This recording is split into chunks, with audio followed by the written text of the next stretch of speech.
कसं वाटतंय? मस्त ना? मोगरा तर तसाही खूप छान दिसतोच आणि त्याचा स्मेल तर खूपच छान वाटतो आणि आता समरमध्ये तर आणखी हवा हवासा वाटतो.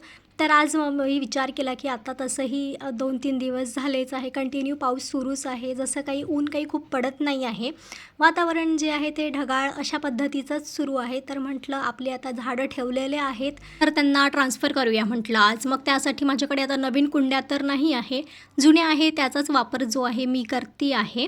कारण माझं जसं मी सांगितलं जास्वंदाचं झाड जे 2 वर्षापासून होतं, काय माहिती अचानक ते मेलं आणि आता ते पूर्णच ड्राय झालेलं आहे. तर मग मी तोच विचार केला, की तीच जी आहे ना कुंडी मी यूज करेल म्हणून. तर त्याच्यातलं पूर्ण जे माती वगैरे आहे मी काढून टाकली आणि दुसरी पण एक कुंडी होती माझ्याकडे. त्यामध्ये पण 3 मी इथे आलं तेव्हा मी एक झाड लावलं होतं हैदराबादला आल्यावर.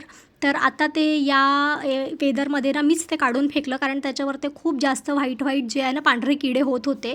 मी त्याच्यावर खूप उपाय केले. नीम ऑइलचा स्प्रे केला. आपलं एक कुठलं तरी औषध होतं ते मला नर्सरीवाल्यांनी दिलं, ते टाकलं, सगळं केलं.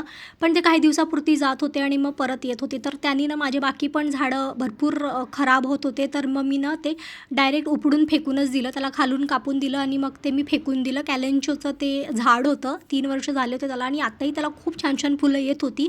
पण तेच पूर्ण त्याला किड्यांनी ते पूर्ण खराब करून टाकलं होतं आणि एका झाडामुळे माझे सगळे जर झाडं खराब झाली असती तर मग त्यापेक्षा मी तेच झाड कापून फेकून दिलं. आणि मग ते पण एक जे पॉट होतं माझ्याकडे रिकामंच होतं. मग ते आधी पॉट घेतलं, त्याच्यामध्ये छान मी मोगऱ्याचं जे झाड आहे ते ट्रान्सफर करून दिलं.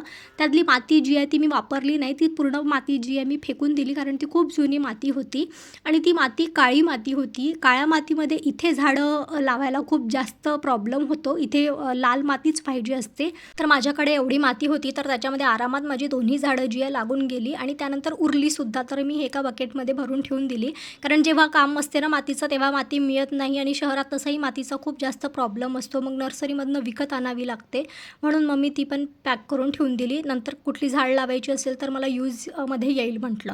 माझ्या युगीतला एवढी काही इकडे झाडं मी लावले नाही, तर त्यांनी पाणी पण टाकायला सुरुवात करून दिली. आणि हो, आता समरमध्ये फुलझाडांना कुठली खतं वगैरे टाकायची नाही तुम्हाला माहिती असेल ना, तर मला नक्की सांगा बरं का.